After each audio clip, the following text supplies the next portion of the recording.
Today we are going to learn how to make our stories more interesting. How do we do that? By starting our sentences in different ways, instead of starting them the same way each time. One of the ways to do that is by using transition words. That's a fancy way of saying words that connect my ideas together. It's kind of like this bridge here. I use a bridge to connect one side to the other side, just like I use my words to connect my first idea to my second idea.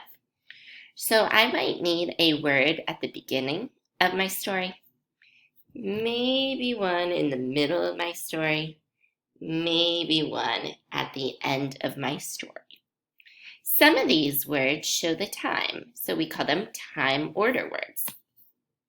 First, one day. Second, next, then. Last, finally. These are words that show the order of the story. First, we open the avocados. Next, we add tomatoes and cilantro. Finally, we eat it with tortilla chips.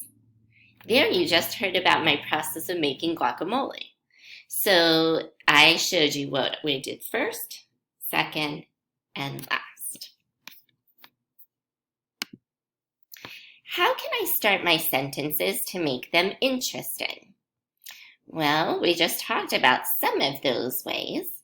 We don't want it to sound choppy. We don't want to start our sentences with and usually, or I all the time, or the all the time.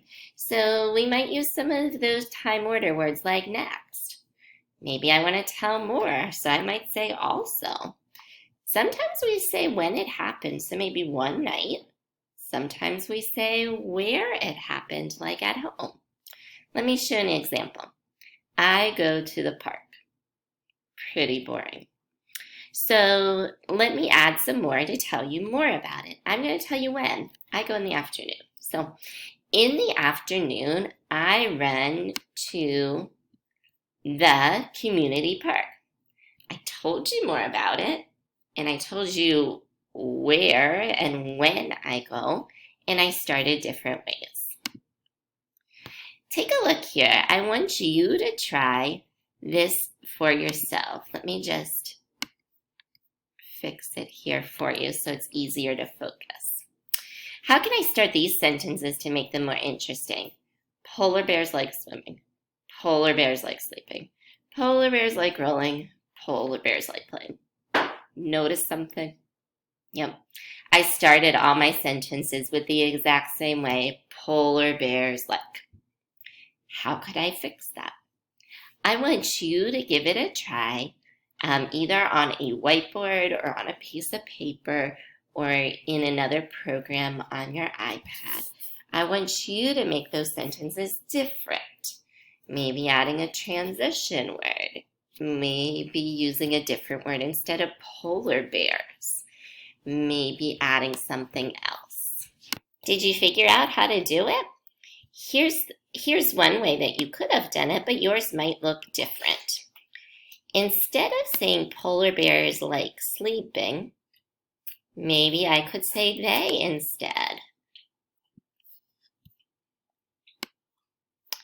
Maybe to start the next sentence, I could add in the word also because I'm telling you more. And maybe at the end, I could add finally, and instead of polar bears, maybe I could say these bears. Let me read it to you. Polar bears like swimming. They like sleeping. Also, polar bears like rolling. Finally, these bears like playing. See how it's different?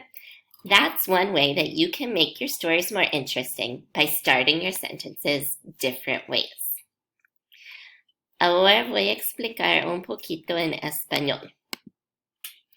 Para empezar oraciones de maneras diferentes, a veces vamos a usar palabras para conectar ideas como un puente. Algo para empezar, en la mitad y para terminar el cuento, como primero, segundo o final. Por ejemplo, mi cuento, primeramente vamos a abrir los aguacates, después vamos a agregar tomates y cilantro. Finalmente vamos a comerlo con chips. Para hacer mis oraciones más interesantes, no voy a empezar siempre con and, ni I, ni the. Tal vez voy a usar uno de esas palabras de transición, o tal vez voy a decir de dónde, por ejemplo, en casa, o cuándo, una noche, por ejemplo. En vez de I go to the park, in the afternoon I run to the community park. En la tarde voy al parque de la comunidad. Aquí es un ejemplo de una manera en que puedes hacerlo. Por ejemplo, polar bears like swimming, polar bears like sleeping, polar bears like rolling, polar bears like playing. Trata de poner maneras diferentes para empezar esas oraciones.